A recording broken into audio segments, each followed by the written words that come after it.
di Gawean Podcast. Kerjain ide lo. Selamat siang. Siang, Mas. Kembali lagi kita bersama dengan Henry dan Pak Hari. Ya.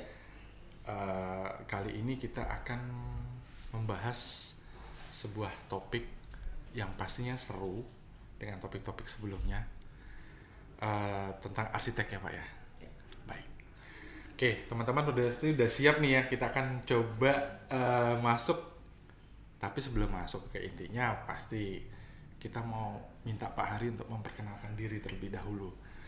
Silakan Pak Hari. Boleh memperkenalkan diri. Waktu dan tempat. Selamat siang ya. Siang Pak. Oke, selamat siang. Nama saya Hari Mufrizon. Siap. Bukan kebetulan kayaknya. S1 saya dari Trisakti. Trisakti ya Pak ya. Kemudian ambil S2 di UI. Mm-hmm. Disebut kebetulan juga menarik karena ketika masuk S1 itu saya nggak tahu harus jurusan apa. Hah? Serius Pak? Serius. Ketemu kakak. Menarik nih teman-teman, menarik nih. Tolong beliin formulir pendaftaran dong. Pada waktu itu ya Pak? Pada waktu itu. Ya, itu sama dia dibeliin. Mau di Trisakti nggak? Ya udah. Jurusan kakak apa? Arsitektur. Ya saya ngikut. Jadi ikutin kakak? Jadi ngikutin kakak untuk ngambil jurusannya. Oke, lanjut Pak. Oke. Nah ya udah berjalan, kemudian lulus. Karya pertama saya sebagai arsitek itu rumah kontrakan untuk orang tua saya. Rumah kontrakan untuk orang tua Bapak sendiri? Iya, kami punya tanah di Pondok Cabe waktu itu. Oke. Kita bikin. Oh ini langsung masuk aja ya kita ya.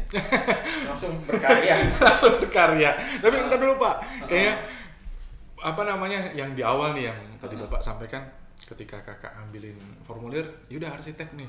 Nah agak sedikit seru nih teman-teman. Tapi boleh tahu nih Pak, sebelum masuk kulit atau daging-dagingnya yang akan kita bahas ini, ceritain dulu Pak, kenapa bisa seperti itu sih?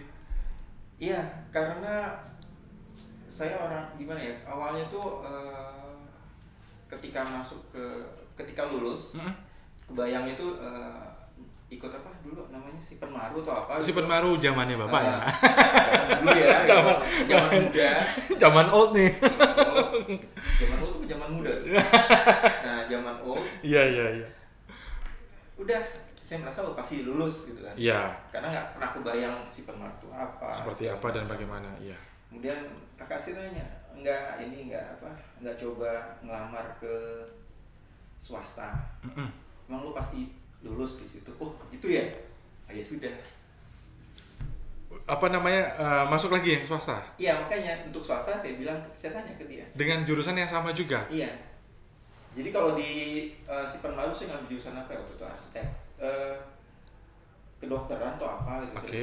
Nah, begitu ditanya swastanya apa, ya saya bilang ya kayak itu tadi. Ya udah, kakak kuliah di mana? Ambil yang sama juga dengan kakak? Tolong beliin formulirnya, nih duitnya tolong beliin formulirnya. Oke. Nanti isi yang sama. Dengan hal yang sama juga? Iya, habis itu baru saya ngurus sendiri ke Trisakti. Akhirnya ngambil yang di swastanya ya Pak? Iya. Ambil di swastanya. Bukan ambil, saya masukkan baru. Iya benar. Nah, ketika Pak Hari, artinya ini kan tadi mengambil jurusan di mana mengikuti kakak. Iya. Ketika sudah proses udah berjalan, kita anggap semua registrasi dan sebagainya udah selesai, kemudian otomatis kan hari pertama ataupun semester pertama, dulu semester ya Pak dulu ya? Masih semester ya. Semester pertama masuk dengan jurusan yang sama dengan kakak. Ya. Boleh cerita nggak gimana pada waktu itu? Pada waktu itu sih ya saya nyaman-nyaman aja. Nyaman-nyaman aja ya. Karena kakak saya kan setahun di atas. Iya. Ya kebetulan beliau akhirnya tidak terlalu aktif di kampus. Ya kalau saya ya kuliah kayak biasa aja gitu, tiap hari segala macam. Tapi ada untungnya juga saya ikut itu. Ada untungnya juga. Karena kebetulan saya emang suka gambar juga. Oh, I see. Ya. Jadi adalah kemampuan gambar, kemampuan bersketsa dari SD, SMP, SMA itu udah bisa. Akhirnya tertuangkan lah ya pada waktu. Jadi tidak ada juga beberapa teman yang mungkin dari tidak pernah menggambar atau tidak bisa menggambar, kemudian harus masuk atau disuruh masuk ke arsitektur kan ada juga. Iya, ada. Itu pengalaman saya ketika saya juga ngajar, ketika nanya banyak tuh mahasiswa kayak gitu. Nah kalau saya kebetulan enggak. Memang orang tua bilang silahkan ambil apa aja. Berkarya apa aja. Ambil jurusan apa aja silahkan. Iya. Arsitektur waktu itu emang saya nggak punya bayangan arsitektur itu untuk ngapain. Iya. Apa segala macam. Sipil tuh apa, bedanya arsitektur sama sipil tuh apa gitu nggak? Masih bias ya Pak ya? Iya, anak SMA pindah tiba-tiba ke suatu jenjang lebih tinggi lagi, ya kan? Udah lepas lah kayaknya. Kalaupun masuk waktu SMA ada tawaran-tawaran dari kampus-kampus kalau salah saya ingat waktu itu dari Gunadarma dulu kalau salah. Dia masih levelnya masih belum universitas kayak sekarang ini. Saya ingat cuma itu satu. Sama satu lagi memang dari UI tapi dari Fakultas Teknik seingat saya. Iya. Itu pernah datang dari kampus-kampus untuk menjabarkan memberikan informasi ya tentang dunia kampus. Iya benar-benar. Itu kan biasa tuh. Biasa untuk senior kita. Iya, menceritakan seperti apa sih gitu kan. Tapi saya nggak kebayang waktu itu arsitektur seperti apa. Ya udah masuklah. Kecemplung dan menyemplungkan diri. Ya dinikmati. Tapi ada poinnya Pak. Karena Pak Hari tadi sampaikan ke kita, ke teman-teman nih ya, bahwa dari kecil Bapak sampai dengan SMA ya kurang lebih, Bapak menyukai gambar. Iya. Paling tidak memudahkan ketika Bapak kecemplung di arsitek. Betul. Dibanding teman-teman yang anggaplah dia punya impian. Iya. Masuk arsitek, wah saya nggak bisa gambar, gimana ya ini ya caranya ya? Pasti itu akan jadi ya punya challenge sendiri sih sebetulnya. Problemnya juga beda tapi pasti ya lebih menarik juga hidupnya kalian. Iya. Tapi paling tidak ada dari kecil ya. Nah, kalau boleh tahu nih Pak Hari, gambar apa sih sebetulnya pada waktu dari kecil sampai? Saya paling suka sketsa wajah. Sketsa wajah. Apa tuh? Gambar orang tua saya, jadi wajah muka ibu itu bapak saya gambar. Kemudian gambar-gambar detail tangan gitu ya, sketsa-sketsa tanpa pengetahuan, menggambar otodidak. Kemudian sempet ibu saya beliin buku R.A. Kosasih kalau nggak salah. Ya, pernah dengar itu. Iya. Itu agak lengkap. Kemudian ternyata R.A. Kosasih itu punya buku pelajaran menggambarnya lah. Itu pernah saya beli. Ya saya lihat di situ ya, akhirnya saya lebih ngikut gaya itu juga. Oh, jadi kayak ada panduannya. Ada panduan. Itu SMA kelas 1 lah kalau nggak salah sudah mulai menggambar dengan panduan R.A. Kosasih. Butuh berapa lama Pak untuk bikin sketsa? Sebentar aja sih kayaknya. Sebentar. Sketsa wajah ya. Berarti ini challenge teman-teman. Saya nanti mau minta sama Pak Hari. Kita lihat, saya minta digambarin sama Pak Hari untuk sketsa wajah saya. Boleh. Tapi nanti ya. Saya siap buat cancel Pak. Oh gitu, siap. Asik nih teman-teman. Jadi kita nanti pengen tahu nih.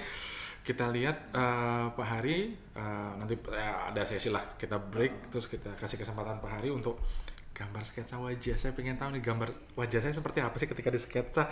Paling tidak nanti bisa saya pajang nih Pak. Oh, moga. Makasih. Ini artinya, ini suatu yang, jadi teman-teman perlu tahu bahwa dalam tiap-tiap topik kita itu banyak hal yang sangat menarik untuk disimak. Jadi kalau seandainya teman-teman itu melewatkan bagian-bagian, tiap-tiap bagian yang ada di sini itu sangat-sangat sayang. Karena tema kita sangat menarik, menu kita sangat banyak, dan pengalaman dari narasumber kita sungguh luar biasa. Contohnya Pak Hari ini. Nah, ketika Bapak akhirnya semester 1, semester 2, boleh tahu nggak Pak berapa semester yang dihabiskan di Trisakti? Ini menarik teman-teman. Ya, menarik. Saya menikmatinya. Saya lulus di semester ke-13. Tuh teman-teman, kalau anak-anak teknik itu biasanya sampai sekarang, nggak tahu sekarang ya Pak ya, tapi dari dulu itu mereka lama-lama. Karena cinta kampus kali. Cinta kampus. Asal jangan jadi MA Pak, mahasiswa abadi katanya. Ya, sekarang udah nggak boleh. Udah nggak boleh ya. Karena itu juga ketika semester 11 kan udah mulai teman-teman udah mulai lulus. Iya. Terus ada ternyata saya belum lulus ya. Akhirnya saya kumpulin semua mata kuliah saya, terus saya cek satu-satu. Iya. Oh, ternyata ini udah semester 11, 12 mulai tuh Kejar ya Pak? Kejar semua, 13. Kenapa saya ambil 13? Ya saya juga bilang, mati kan gue gak pintar-pintar amat ya. Kalau pas di 14 TA terus tugas akhir terus gak lulus, ini repot nih, 13 harus. Jadi ada spare 1 semester untuk mengejar ya kalau saya terjadi apa-apa. Kenapa-napa. Alhamdulillah selamat. Nah, teman-teman, ternyata angka 13 itu tidak selalu sial. Tidak. Itu angka bagus untuk saya. Tuh. Jadi kadang-kadang itu semua ada di pikiran kita kok. Bagaimana kita menyikapi bahwa sebuah angka itu terkadang kita, wah 13 tuh sial. Ternyata enggak kan? Buktinya Pak Hari. Di semester 13 beliau sudah bisa menyelesaikan ya.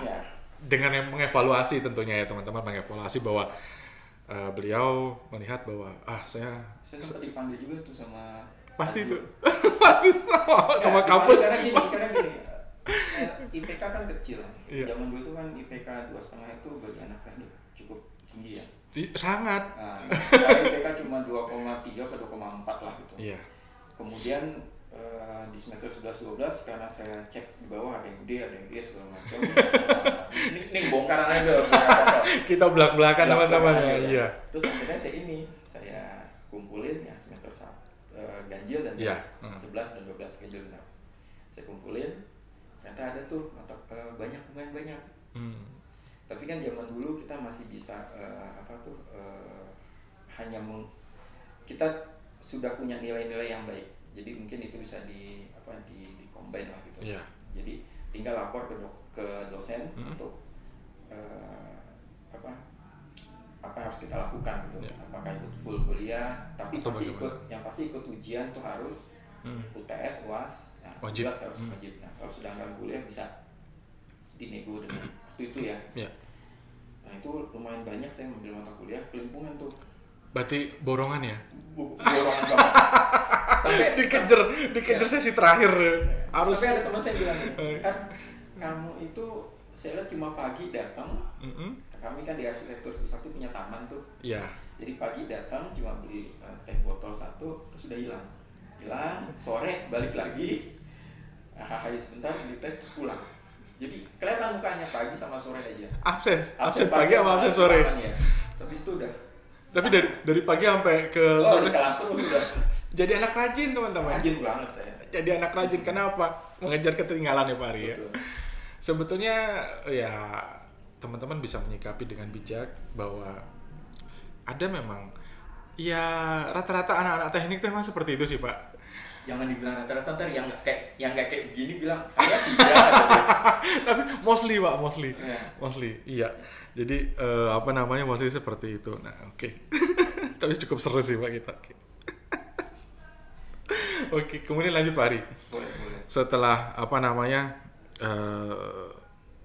mendengar pengalamannya Pak Hari tadi, saya boleh tahu nggak sih tentang profesi Bapak sebagai seorang arsitek? Nah, kita lanjut ya teman-teman. Kita lanjut ke profesi. Ya, ketika lulus mungkin bisa dibilang saya bukan idealis, tapi mungkin terlalu polos. Dari SMA tidak tahu dunia pendidikan tinggi, masuk lulus pun juga dalam kondisi polos. Dalam artian masuk jurusan arsitektur, keluar pasti jadi arsitek. Masuk jurusan kedokteran, lulus pasti jadi dokter. Saya simpel gitu aja. Begitu lulus, saya arsitek bukan ya. Karena akhirnya saya masuk ke setengah dari masa kuliah saya tuh saya sering main di IAI, Ikatan Arsitek Indonesia. Membantu kakak-kakak senior sana, bantu sekretariat, mau pameran, mau apa segala macam. Jadi kenal lah beberapa gitu ya, teman atau senior. Ya udah begitu lulus, karena saya lulusan arsitektur, berarti saya harus masuk Ikatan Arsitek Indonesia. Harus ya. Jadi dalam pikiran saya itu harus masuk Ikatan Arsitek Indonesia. Ya udah saya langsung melamar, ijazah ada, terus bukti gambar, semua daftar, udah jadi anggota saya langsung. Pelantikan segala macam. Terus waktu itu pas Krismon lagi. 98. Saya lulus 97 gitu ya, 96 lulus. Saya langsung masuk ke IAI.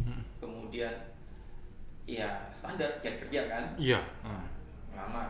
Waktu itu di IAI ada satu buku isinya 100 konsultan arsitek dan 100 kontraktor. Jadi ada list seperti itu. Database-nya ada ya. Database itu ada. Dan saya kirim kalau nggak sekitar 50 surat ke sana semua. Kesana Ya. semua. Oke. 10 menjawab, 5 menolak, 5 menjawab dalam artian panggilan. Ya. Tahap selanjutnya ya. Tahap selanjutnya 3 yang saya bisa ikut sampai tahap kedua. Tapi habis itu kan Krismon. Jadi selesai udah. Jadi habis panggilan kedua udah tinggal wawancara sudah, terus mau lanjut ke manajer ke atas atau apa gitu namanya. Udah nggak ada panggilan lagi. Pas kebetulan krisis. Pas krisis.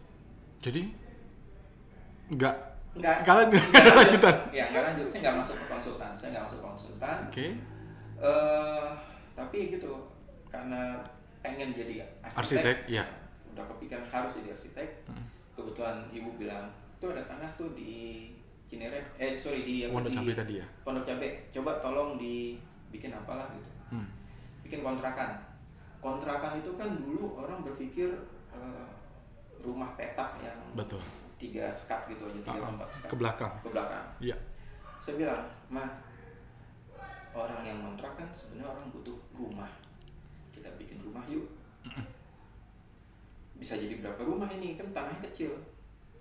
Akhirnya Kita coba. Ilmu arsiteknya keluar. Ilmu arsitek aplikasi ya. Aplikan. Jadi bisa dapat 2 rumah. Waktu itu luasnya berapa, Mas? Luasan tanahnya 100 meter 100 meter persegi. Saya bikin akhirnya bisa dapat rumah 2 unit rumah, baik. Dua, tapi ada 1 kamar. Jadi ada 1 kamar depan. Ada ruang tamu, jadi lengkap itu, ada ruang tamu, ada ruang keluarga, ada dapur. Nah, kamarnya saya bikin 2, ada 1 kamar, saya bikin silang. Oke. Jadi kalau saya masuk ke dalam rumah, kan biasanya rumah yang sebelah kanan, gitu. Nanti tinggal belok kanan, nanti saya dapat dinding dulu karena pintu dia agak ke belakang. Okay. Nah, ini dinding untuk kamar sebelah. Jadi begini. Iya. Ini kamar untuk orang sebelah kiri, kamar ini sebelah iya. Saya bikin gitu. Dapat 2 kamar, ibu saya kaget. Kok bisa ada 2 kamar? Dari mana? Gini cara bikinnya. Kepake tuh udah. Jadi sebenarnya, ternyata ngatur ruang tuh begini ya. Nah, menarik teman-teman, luar saya biasa nih. Bertanya itu, kok bisa saya ngatur ruang ya? Iya. Tapi ya, selain bisa mengaplikasikan dan bermanfaat buat orang lain yang membutuhkan rumah yang notabene layak rumah. Betul. Karena selama ini ilmu yang menarik sih Pak Ari, karena apa? Ya tadi seperti disampaikan, kontrakan 3 sekat ke belakang. Iya. Artinya Pak Hari ini dia bisa merasakan orang tuh butuh rumah. Betul. Ya kan, butuh suatu walaupun kecil tapi paling tidak nyaman, benar nggak Pak Ari ya? Betul. Nyaman dan ya di mana? Di kontrakan sana. Ini bukan kontrakan, ini rumah. Iya. Akhirnya memang disebut sebagai rumah. Kami bilang rumah karena ada 2 kamar minimal. Nah, kenapa 2 kamar? Saya bilang ke ibu saya, ya minimal untuk si orang tuanya, si pemiliknya, si ibu atau anak. Kemudian mungkin ada 1 kamar untuk anaknya atau untuk orang tuanya atau anak. Ya akhirnya terpakai, bisa. Berarti nanti perlu lihat nih, karena mungkin teman-teman belum punya bayangan, tapi nantilah ya. Nanti kita coba sketsa sedikit karena dan lain sebagainya. Tapi itu menarik beneran, artinya bahwa dari arsitek ini punya ilmu yang sangat manfaat, bisa memanfaatkan ruang ya Pak Ari ya. Betul. Ruang itu yang tadinya di benak kita tuh nggak mungkin, setelah diaplikasikan ternyata iya bisa ya. Betul. Itu luar biasa teman-teman, sangat luar biasa. Nah, dengan yang diceritakan Pak Hari, berarti peluang profesi arsitek ke depan itu seperti apa sih kalau menurut sudut pandangnya Pak Hari? Nah, hari ini kebetulan saya juga lagi ngelihat acara webinar 70 tahun pendidikan arsitek di Indonesia, pendidikan arsitektur di Indonesia. Oh ya. Jadi tepat 70 tahun yang lalu pendidikan arsitektur itu dimulai. Ke depan memang lebih dibutuhkan lagi arsitek. Apalagi sekarang kita perangkat lunaknya lebih lengkap lagi. Ada undang-undang arsitek. Oh, ada undang-undang arsitek. Kita punya undang-undang arsitek, walaupun boleh cerita sedikit nggak itu? Nah, ini undang-undang poin-poinnya nih. Undang-undang ini sebenarnya sudah lama. Oke. mungkin saya hanya garis sampaikan besar aja. karena Iya, juga tidak terlalu. Iya, nggak apa-apa. Tapi nggak apa-apa. Yang penting gini, pengakuan terhadap arsitek, profesi arsitek itu ada. Itu sudah masuk undang-undang. Siapa yang boleh menyebut dirinya arsitek? Jadi tidak boleh sembarangan orang menyebut. Kalau dulu masih bisa, saya anggota IAI, kemudian saya jadi arsitek, masih bisa gitu. Tapi kalau sekarang tidak ada, mungkin ke depan ada namanya STR tuh surat tanda register.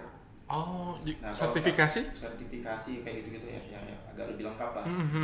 Jadi arsitek itu lebih sebagai profesi lebih tertata. Kita punya undang-undangnya. Kemudian ya berarti di situ ada tanggung jawab secara hukum juga akhirnya kan. Kita akan terkena itu juga. Gitu. Di arsitek. Iya. Nggak boleh sembarangan lagi. Ini juga ya dari senior juga dulu hanya berdasarkan kode etik. Sekarang malah berdasarkan etika kita aja berdasarkan. Nah sekarang etika itu juga ada faktor hukum juga mungkin yang membantu itunya. Berarti melindungi ya? Melindungi arsiteknya juga, melindungi si klien juga. Betul. Jadi dua sisi ya? Dua sisi. Tapi kalau ketika kita gagal melindungi si klien, ya berarti apakah itu kegagalan si arsitek atau apa, nanti mungkin ada. Berarti ya nanti ada bahasan tersendiri lah ya. Untuk jadi arsitek pun kalau saya nanti ada dewan arsitek yang akan mengeluarkan STR segala macam. Berarti bukan kedepannya, artinya semakin lama, semakin tertata rapi, semakin mendukung profesi arsitek ini. Betul. Artinya benar-benar masyarakat ataupun publik ataupun siapapun yang mau menggunakan itu jadi lebih enak lagi ya Pak Hari ya. Akhirnya kita aware bahwa arsitek itu sebuah profesi. Iya. Karena bukan hanya kedokteran aja ya. Kan kadang-kadang hanya profesi itu kan kalau saya ingat saya ada 7 atau berapa gitu yang diakui sebagai profesi ya. Dokter, psikolog, apa gitu. Ya, psikolog juga ya. Hukum. Iya. Engineer, arsitek itu sebenarnya juga sudah masuk kan. Tapi kami belum punya undang-undang, baru tahun 2 tahun yang lalu atau berapa ya? Masih baru ya? Masih baru. Ketika ini sudah keluar, kemudian kalau nggak salah ada beberapa klausulnya masuk ke Omnibus Law juga. Waduh. Jadi ya kita belum punya produk turunan. Kalau nggak salah lagi dibikin sama para Kementerian PU sama teman-teman senior lah. Tapi benar tadi, ini melindungi si arsitek dan melindungi si klien. Baik. Nah, itu paling penting di situ. Nah,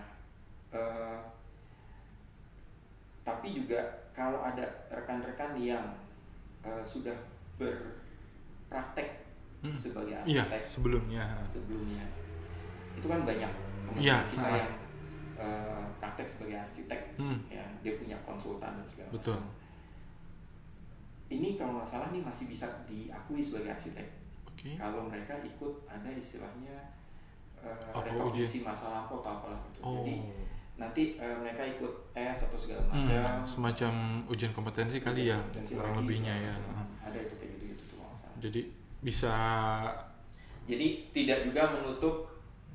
Sorry, Anda bukan arsitek, Anda bukan lulusan arsitek apa segala macam, arsitektur, enggak.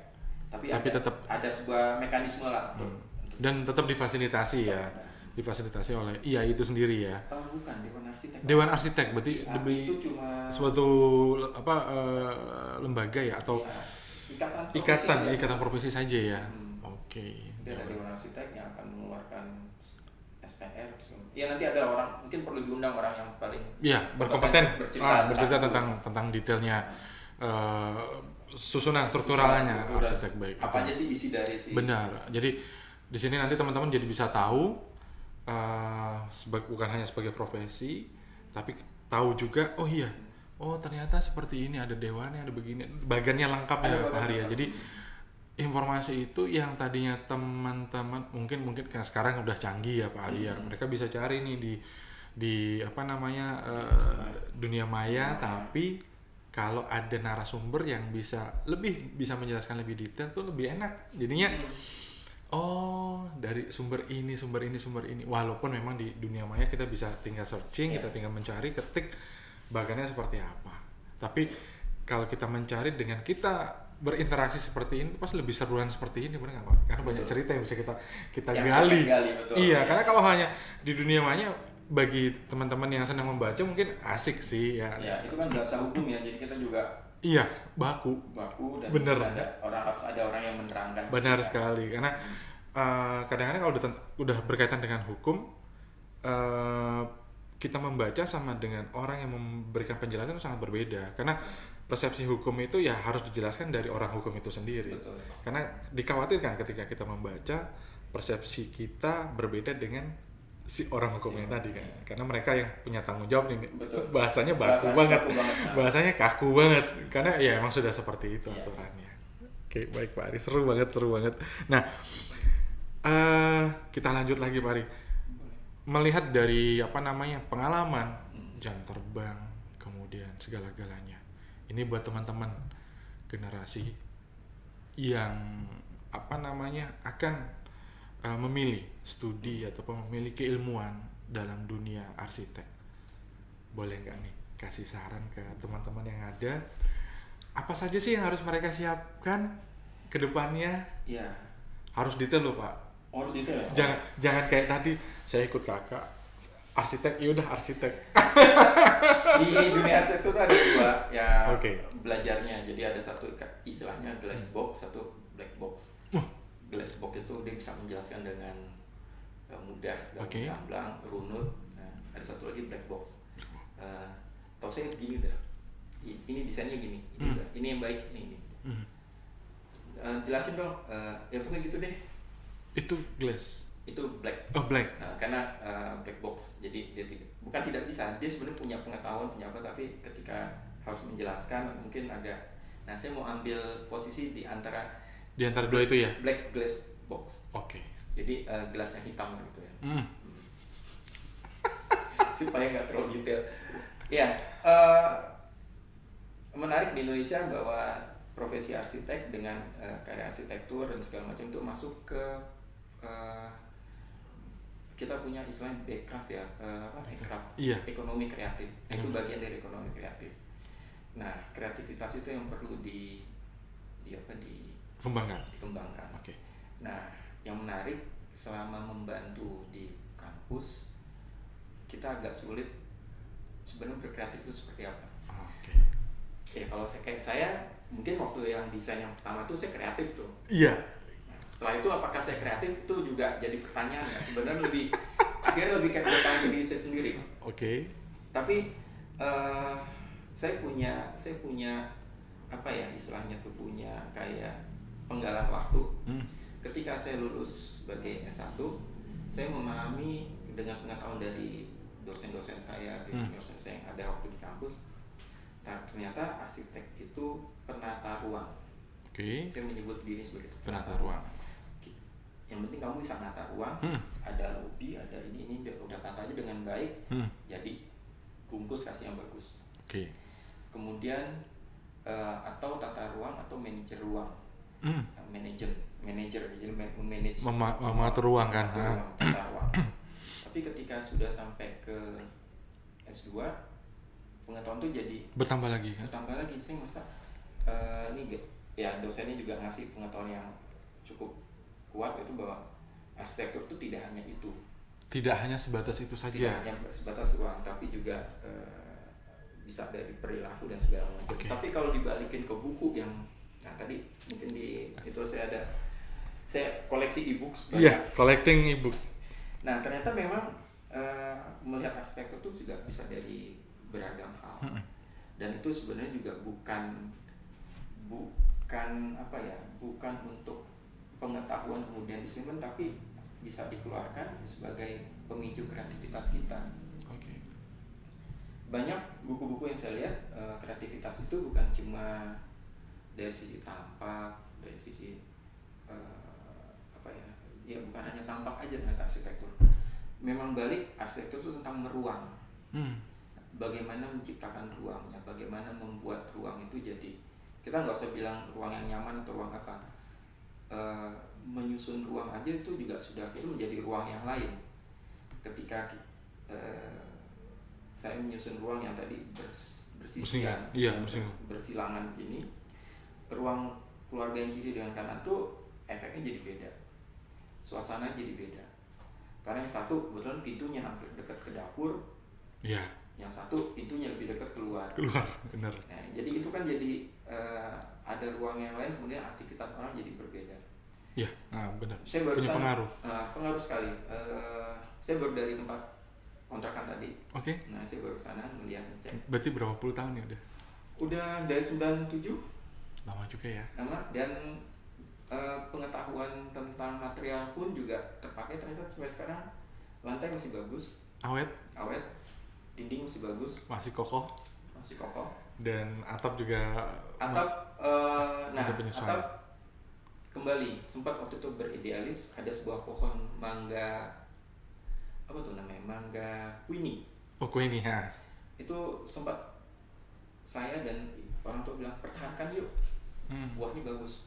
Oke. Pertahankan, tapi ternyata karena kita waktu itu pakai asbes, pakai lembaran gitu, ya mangga jatuh dari ketinggian sekian. Ya lumayan. Ya, terus jebol itu. Ternyata benar sih ini ya, Isaac Newton tuh betul itu. Kalau dia masih apel, saya mangga. Jadi mangga jatuh, atap saya jebol ya. Jadi ada satu rumah yang kebetulan dia dapat pohon, ya itu bocor terus. Laporan setiap bulan, apalagi kalau lagi bulan musim penghujan. Iya. Pak, rumah bocor. Mangga jatuh. Besoknya dia tebang aja lah. Akhirnya dieksekusi. Itu eksekusi juga. Aduh, ini mangga karena sempat sampai 2 karung 3 karung loh. Hasilnya ya, panennya. Dan itu mangga tidak ditanam, tumbuh dengan sendirinya, panennya 2-3 karung, bagus semua. Dan hasilnya apa? Maksudnya rasanya benar-benar luar biasa. Kita pakai jus segala macam. Terus sekarang saya masih mikir tuh. Sayang banget ya. Sayang banget. Tapi daripada karya saya rusak. Tapi dari situ saya jadi berpikir bahwa ketika kita reserve sesuatu, kita mempertahankan sesuatu, kita juga harus memperhatikan bahwa aspek itu tadi yang kita terhadap bangunan kita seperti apa. Ini pohon, iya.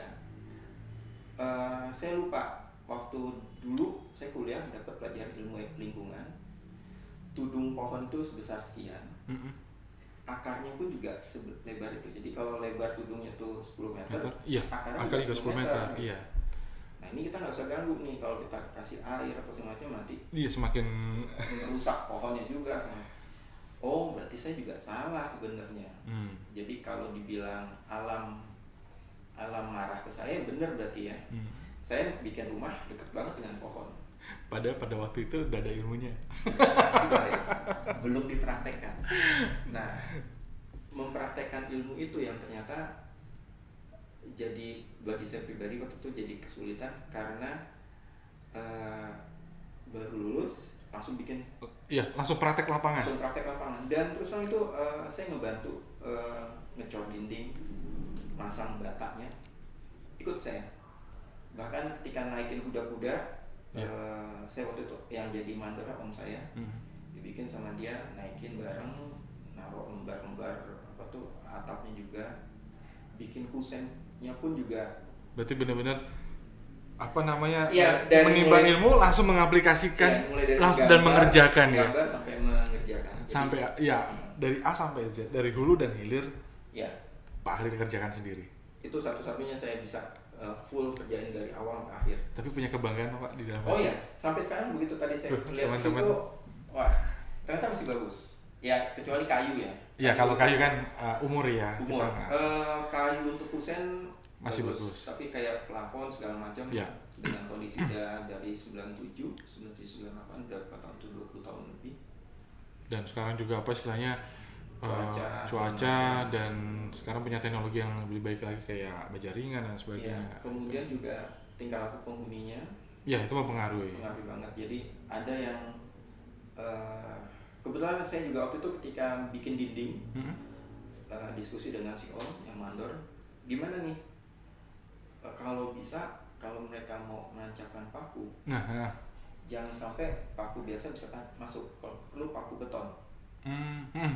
Itu maksudnya apa? Kekuatan material, kekuatan dinding harus kita perhatikan.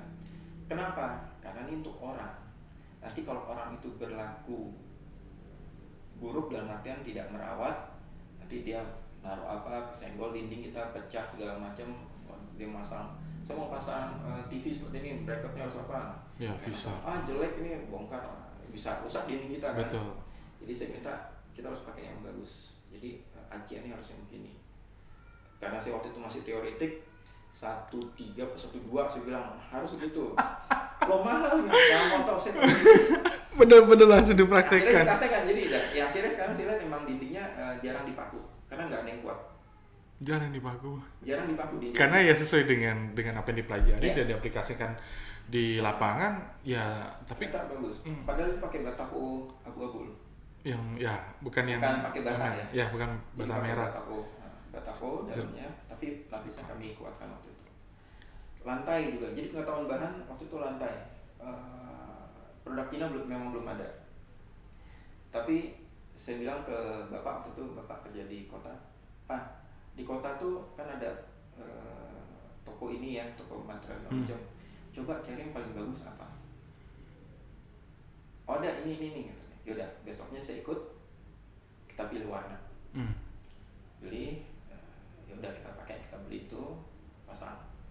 Kemudian saya bilang ke om saya itu, gini cara masang ubinnya. Waduh. Ini udah mulai ke detail gitu kan? Iya. Anggap nanti kalau rumah ini nggak jadi dikontrakan. Oke. Anggap jadinya kita yang pakai. Ya. Gimana? Tolong bikin garis natnya kiri dan kanan harus sama. Iya. Oke. Jadi ketika nanti dindingnya dibongkar, tinggal nyambungin natnya aja. Iya. Leveling harus sama. Leveling. Jadi nggak ada tuh nanti ketika kita tinggal di Pondok Cabe aja yuk, ya udah bongkar dindingnya, dibongkar. Kok ini levelingnya antara ini sama ini berbeda. Terus natnya nggak lurus, saya nggak mau. Jadi kita harus kepikiran bahwa ini suatu saat akan kita pakai. Nah, tolong bikin garis natnya yang sama. Ya udah kita coba. Dapat tuh sekarang. Jadi ya saya merasa ternyata bisa ya. Nah itu yang zaman sekarang agak sulit kalau untuk di aplikasikan. Iya. Kenapa Pak? Saya ngeliat ini karena akhirnya kita kan sekarang saya sudah kita masuk ke tahap yang teamwork ya. Yeah. Saya sebagai arsitek, kemudian ada tim-tim yang lain. Yeah. Memang untuk memadupadankan pengetahuan dan yuk maunya saya begini, maunya tim yang lain gimana, itu harus. Jadi memang kami di arsitektur dapat pengetahuan tentang struktur juga tentang ini untuk mengadop. Iya, sana. Betul. Jadi bisa mensinkronkan dan memadupadankan. Benar, memadupadankan. Memang agak unik ditancapkan bahwa arsitek itu jadi pemimpin di proyek segala macam. Tapi ketika berjalan di proyek itu terkadang kan ada ada penyesuaian ya. Betul. Nah penyesuaian itu nggak bisa lagi maunya kami karena harus ikutin lagi ini garis MP-nya, garis struktur segala macam itu cukup kompleks teman-teman. Kompleks banget. Tapi seru kalau teman-teman mau tahu. Sempat menarik ketika beberapa ikut di kan ada pengawasan lapangan. Iya. Bagaimana kami yang tim konsultan minta supaya tetap harus begini. Ternyata di lapangan nggak bisa. Adjustmentnya seperti apa? Iya. Itu memang harus dilakukan. Kecuali ya mungkin kayak tadi rumah kecil gitu ya, dengan rumah paling 100 meter persegi lah kira-kira kurang lebih. Itu masih bisa kita kontrol penuh. Tapi kalau udah bangunan besar itu udah sulit. Dan melibatkan banyak pihak. Mau tidak bisa memasang keinginan kita sendiri ya Pak. Tapi jadi menarik ketika sudah banyak pihak ada alat bantunya. Oke. Nah kalau ini udah masuk segmen itu belum, saya nggak tahu. Dulu saya menggambar tuh full dengan kertas. Okay. Ya, saya termasuk era kertas ke komputer. Okay. Ketika saya belajar di kuliah, teman-teman waktu itu masih DOS. Iya, program lama banget kan. 373, 273, 275, 375, ada kan tuh? Ada. Gitu nah. Saya udah di yang terakhir sebelum masuk ke Windows. Masih di DOS, tapi teman-teman yang pakai DOS itu udah ada namanya CAD. Boleh nyebut merek nggak nih? boleh. CAD itu kan CAD itu Compute Aided Drawing atau drafting ya, gitu ya. Jadi CAD. alat bantu gambar, komputasi. Nah, dulu masih sistem masukkan DOS-nya, keluarkan, terus masukin lagi ya. si floppy aplikasinya atau software-nya, kemudian dari jalan keluarkan, masukkan masukin floppy lagi data. Jadi minimal 3 itu bolak-balik. Nah, saya nggak dapat yang itu tuh. Saya cuma main waktu itu Lotus 123. Lotus iya. Nah, tapi setelah itu CAD saya dapat yang sudah DOS, under DOS. Jadi sudah bisa sudah meningkat lah, modern lah sudah ya. update, sudah modern. Nah, saya di lompatan itu. Tapi di Lotus 123 ini pengalaman aja, pernah untuk menghitung gedung tinggi saya pernah. Oh, iya? Jadi ada pelajaran struktur konstruksi. Kan disuruh dosen itu menghitung strukturnya gedung 15 lantai, 30 lantai, 45 lantai, 60 lantai. Manual tuh. Terus saya ingat, kan di rumah ada Lotus ya. Saya coba masukin rumus, sampai kayak Excel kan. Iya. Coba masukin rumus. Keluar. Begitu sampai lantai sekian harus ganti rumus, saya ganti keluar. Besok saya print, saya kasih ke teman-teman, nih gue udah jadi. Dan mereka pasti bingung dong. Kok bisa? Bisa dong, komputer saya bilang. Jadi 15 teknologi dimanfaatkan. Iya, harus memanfaatkan teknologi. 15, 30, 45 dan 60. Itu saya hitung sendiri. Nah, udah ya, data kerjaan gue udah. Silakan dinarasikan segala macam.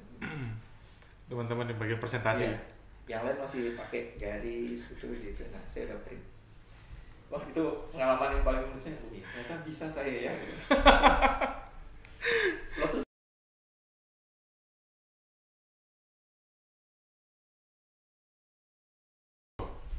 bahasa Inggrisnya terlalu fasih. Salah ya? Salah. Enggak. Salah ngomong saya.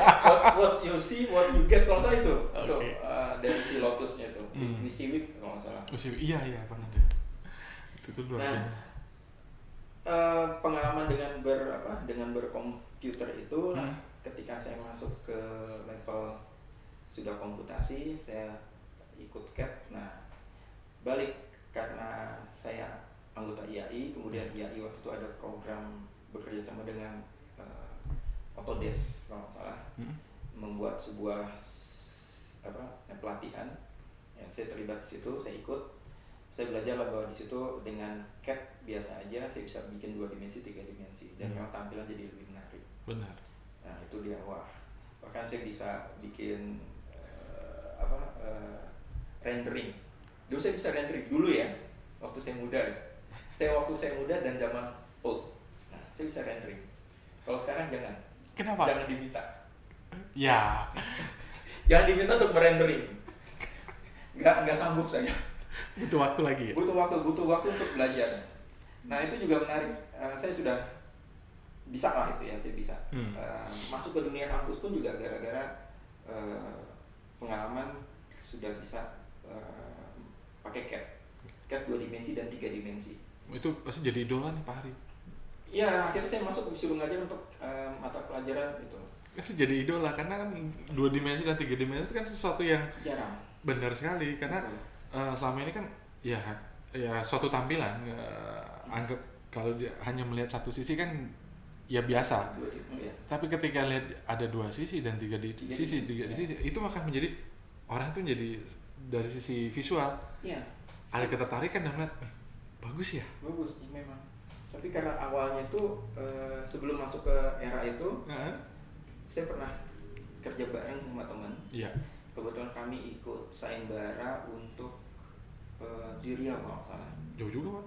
Ya, sayembara di Riau. Itu untuk 3 dimensi kami panggil teman yang bisa sketch gambar utuh gitu ya. Jadi ini denahnya kami jembrengin, tampaknya seperti ini. Oke. 3 hari ya. 3 hari dibikin sama dia, 3 hari deadline-nya. Ya 3 hari jadi, kemudian di foto, kemudian dicetak foto ukuran A3. Kemudian ditulisir ulang pakai kan spidol khusus tuh ada. Iya, betul. Dipertegas lagi segala macam, difoto lagi. Kemudian baru kami print di ukuran A2. Ya. Baru itu kami bingkai, baru kami kirim ke Riau untuk bidding sayembara. Jadi kebayang tuh dulu yang bisa bayangin. ini sekarang tinggal pencet klik Jadi paling tinggal nunggu sambil ngopi, iya, sambil aktivitas lainnya, atau ditinggal 2 hari nanti renderingnya jadi. Nah, pernah juga ketika kerja praktek di konsultan besar, ada satu orang yang memang spesialis untuk rendering. Spesialis ya? Spesialis rendering, dalam artian dia bikin 3 dimensinya, perspektif segala macam. Dia punya semua perlengkapan tuh, pensil yang sampai sekarang masih pensil impian, ya, yang 3 susun, 4 susun itu lengkap. Ada teman saya ingat waktu itu udah beli, dipegang pun nggak boleh. Karena itu barang eksklusif Ya, kali eksklusif. ya. Jadi ini sebenarnya boleh dipakai apa enggak tuh, cuma pajangan ya. Atau mau buat show off aja nih. Bisa jadi. Gue punya. Tapi di konsultan itu nggak pakai, Mas, jangan sampai ini ya puntul atau apa, jangan sampai bulat itu matanya. Karena harus selalu. Dia harus selalu runcing. Jadi begitu udah bulat, raut lagi. Betul. Kita sayang nggak raut. Karena kan mahal, itu mahal loh. Lumayan harganya. Tapi bagi dia nggak raut. Tapi emang ya gitu, mengarsir dan rendering arsir kan jadi lebih enak. Nah, dari situ baru ngalamin yang era berkomputer, modernisasi lagi. modernisasi. Nah, modernisasi itu kemudian saya diajak teman juga belajar satu software lagi. Ya, boleh sebut nggak sih software tersebut di sini? Boleh Pak. Jadi ya. Teman-teman jadi bisa tahu nih. Oke. Jadi pengetahuan dasar saya waktu pertama itu adalah pakai CAD dari Autodesk. Nah, itu 2 dimensi, 3 dimensi. Hebatnya saya gitu ya, agak sombong, sertifikatnya dari Singapura loh. Jarang-jarang waktu itu gitu loh. Jadi merasa, wah. Ini teman-teman harus applause dulu ya Pak Farin. Luar biasa. Sampai sekarang saya masih satu sertifikat. Disimpan kan? Disimpan banget. Itu dipajang pasti. Enggak. Oh, pajang dong. Pajang ya, oke. Ntar saya beli bingkai. Bingkai, harus dibingkai, itu satu prestasi kan? Iya punya. Hebat banget ya punya sertifikat dari Singapura, Autodesk asli gitu.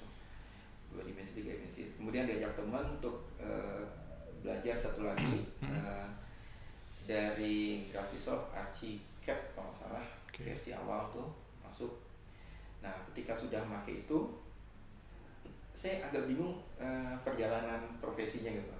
Udah dapet yang Archicad, pengetahuan Archicad. Saya dipanggil sama dulu ada Gramedia, punya tempat les untuk belajar software. Nah, untuk CAD dan Graphisoft itu Archicad sama desain grafis itu pasti manggilnya saya. Saya juga nggak tahu dapat dari siapa nih Mas. Oh, ada kontak person ya. Ada person waktu itu bilang saya nggak bisa pakai aja si Hari. Siapa orang? Nggak usah sebut lah. Oh ya udah moga-moga pahalanya untuk dia lah. Amin. Ya udah, saya berlaku itu terus. Jadi saya belajar memperlancar software saya dari mengajar dengan memberikan memberikan pengetahuan lagi kepada orang lain ya di tempat les tersebut. Nah, itu jadi menarik. Tambah terasa sebetulnya. Iya. Semakin memberikan sebenarnya karena pertanyaannya tidak seperti pertanyaan di kampus. Oh iya. Mereka pertanyaan lebih ini kenapa, terus makainya apa. Jadi memang trik-triknya yang mereka minta. Langsung maksudnya ini kalau di kampus kan dari A sampai Z kepanjangan. Karena mereka butuh waktu, Pak ini kalau ini gimana sih caranya? Ya. Otomatis ya memang menunya di situ banyak ya Pak Hari ya. Betul. Tapi karena sering yang dipakai itu lari ke sini menunya ini, lari ke sini menunya ini. Jadi lebih cepat. Jadi saya bilang ya udah kita gini aja, Jadi trik-trik cepatnya dapat. Menarik juga memang banyak waktu itu mungkin baru awal-awal pengalaman saya itu bahwa itu baru awal kita punya sistem software, pakai software untuk proyek segala macam mungkin ya. Jadi memang kelas yang di Gramedia itu ada yang mahasiswa juga, ada yang memang karyawan dari konsultan. Oh gitu. Jadi punya banyak background lah ya. Punya banyak background, dan itu juga pengalaman mengajar yang unik bagi saya. Nah, tapi tetap akhirnya gini, saya ngeliat masih pada tahap sebagai alat bantu gambar. Karena tadi kan kita ngomong soal kreatif. Nah, sebenarnya seberapa bisa sih alat bantu gambar ini bisa menopang kreativitas tadi, benar. Itu memang agak sulit. Dalam artian gini, kreativitas itu kan ada di kepala kita. Ketika kita mengeluarkan ide, kalau saya karena saya mengalami masa coret-coret, terus berkomputer, ya saya coret dulu sebentar. Minimal saya dapat sebuah dasar. Kerangkanya dulu mau ngapain sih, apa sih, nanti kayak gimana. Baru saya kembangin ke modernisasi ya komputer tadi. Saya masukkan ke komputer 3 dimensi. Nah, barulah 3 dimensi. Karena sekarang dan ini juga menarik tadi karena visual itu akhirnya orang sekarang nggak ngeliat denah dulu, memang lihat tampilan dulu. Tampilan jadi itu sempat jadi diskusi, kita jadi obrolan warung kopi sama teman-teman. Kalau nanti tampak dulu yang dibikin bagus, ini pernah suatu masa gitu. Kalau tampak udah bagus, terus isinya gimana? Nah, isinya kelimpungan bisa jadi tuh, menyesuaikan terhadap tampak. Nah, bisa jadi nanti tampaknya sudah oke. Ya mereka udah itu harus nego lagi sama klien. Pak, maaf ya Pak, dirubah sedikit begitu karena kondisi dalam. Jadi akhirnya belakangan suka ditulis hanya impresi gitu. Oh, ada catatan kecil ya. Supaya jangan berharap bahwa ini seperti ini. Seperti ini banget. Okay. Itu sempat tuh suatu era saya ngobrol kayak gitu sama teman-teman di warung kopi lah. Tapi memang ber-3D jadi keharusan kali sekarang ya. Karena memang udah zamannya dan tampilan juga jadi lebih baik. Ya, betul. Sehingga jadi lebih tahu ya Pak Ari ya.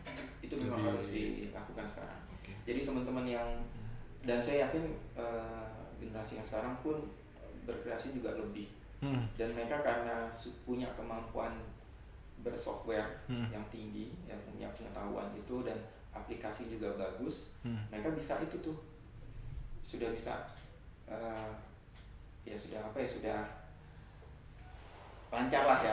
Baik. Jadi udah enak aja mereka tinggal meneruskan saja. Tinggal keren aja mereka. Ya. Karena mereka sudah punya karena beberapa kampus ada tuh sekarang sudah semester sekian sudah harus pakai komputer, sudah harus pakai software apa segala macam. Ya, artinya mereka sudah bisa ditunjang. Mereka sudah lebih dimudahkan teman-teman. Dan ketika mereka lulus juga mereka sudah punya pengetahuan tentang software segala macam. Yang sekarang lagi bukan sering sih, udah mulai muncul lagi ya BIM itu kan, Building Information Modeling, itu kan juga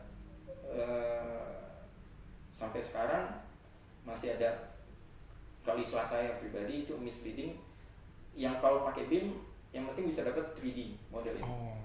Padahal tidak itu gitu. Informationnya apa gitu, informationnya yang lebih penting bukan modelingnya. Kalau modeling itu kita pakai apapun bisa. Kayak tadi balik ke tahap awal saya pakai CAD 2 dimensi, itu saya udah jadi model 3 dimensi. Tapi informasinya belum ada. Dan material kah, kemudian teknologinya atau segalanya belum ada. Nah, teman-teman perlu diingat bahwa walaupun sesuatu itu bisa membantu kita canggih dan lain sebagainya, tapi tetap yang namanya informasi di awal itu harus bisa disampaikan. Artinya gini, buat apa kita menyajikan sesuatu yang wow, luar biasa, tapi tanpa ada informasi, sehingga akhirnya jadi timbul banyak persepsi. Betul. Ini yang perlu teman-teman ingat dalam artinya gini, informasi di awal harus ada, kemudian teman-teman boleh bikin desain 2 dimensi, 3 dimensi, tapi tolong diberitahukan seperti apa dan bagaimana sehingga orang lain atau umum, publik jadi tahu, maksudnya tuh seperti ini. Ya. Nah, Pak Hari, ini ada satu sebelum kita ke tahap akhir, boleh cerita sedikit Pak, ataupun apa sih karya-karya Bapak yang sudah Bapak karyakan di dunia profesional ini? Ya, saya banyak gabung dengan teman-teman. Jadi ketika saya lulus, habis lulus, tadi karya pertama saya itu tadi. Kemudian saya banyak gabung dengan beberapa teman. Ya, memang kalau karya terakhir pribadi yang itu sekarang ada di kampus tuh, namanya itu kayak LKB itu apa? Lembaga Kebudayaan Betawi. Jadi mereka bikin sekretariat kerjasama dengan kampus. Nah itu ada. Nah itu bukan pertama tahun 2000 2 tahun lalu lah kurang lebih. Itu yang terakhir. Nah kemarin saya sempat gabung dengan teman-teman juga untuk proyek di Papua juga ada. Jadi banyak ya? Ya minimal tiap tahun ada satu lah. Tiap tahun ya. Kalau saya mengejar proyeknya dalam artian gini, supaya saya punya pengetahuan juga. Nanti kalau saya harus melanjutkan di kampus, saya juga mudah. Ya. Karena saya punya pengalaman dan punya pengetahuan. Akan sulit kalau saya tidak punya pengalaman. Iya, benar. Ketika saya bilang begini cara menyusun bata, karena saya pernah menyusun bata. Dengan pengalaman nanti kita bisa bagikan kepada teman-teman yang lain ataupun orang lain. Betul. Ketika nanti saya kerjasama di proyek seperti apa, saya pernah mengalami. Dan itu juga bisa di-share kepada teman-teman. Nah, itu yang jadi pengalaman menarik bagi saya. Jadi saya harus dapat proyek dalam artian saya harus bekerja bukan untuk saya, tapi nanti saya bisa deliverykan. Baik Pak Hari, ini suatu momen yang luar biasa. Setelah ini nanti saya minta sketsa juga ya? Jadi ya? Oh jadi dong, atau sketsa sama gambar ruang, tapi kita tutup dulu karena teman-teman, kita terima kasih, saya dan semua yang ada di sini berterima kasih atas waktu dan kesempatan yang Pak Hari luangkan untuk bisa berbagi kepada kita semua di sini. Sama-sama, terima kasih. Nextnya kalau ada janji lagi harus datang loh Pak. Karena pasti masih banyak yang menarik lagi. Ya. Tinggal kita nanti ganti tema, ganti topik seperti apa. Mungkin kita bedah satu karya kali kita ngobrol itu kan menarik ya. Cakep teman-teman. Ini janjinya Pak Hari sendiri ya. Bilang beliau udah ada satu karya akan kita bedah nih. Saya ada satu ini cuma spoiler istilahnya ya. Iya, biar penasaran. Ada satu rumah yang saya bikin, orang bikin rumah kan biasanya lurus, saya bikin agak sudut 45 gitu biar agak menarik teman-teman. Jadi 45 derajat dibikin rumah. Oke, nanti kita ketemu di sesi berikutnya. Sekali lagi terima kasih banyak Pak Hari atas waktu, kesempatannya, informasinya, ceritanya yang menarik, yang luar biasa, yang bisa nanti teman-teman simak, yang jadi motivasi mereka untuk di dunia arsitektur seperti apa. Ya, pokoknya tetap sehat, tetap kreatif. Mantap. Terima kasih. Selamat siang. Assalamualaikum warahmatullahi wabarakatuh. Waalaikumsalam. Kerjain ide lo.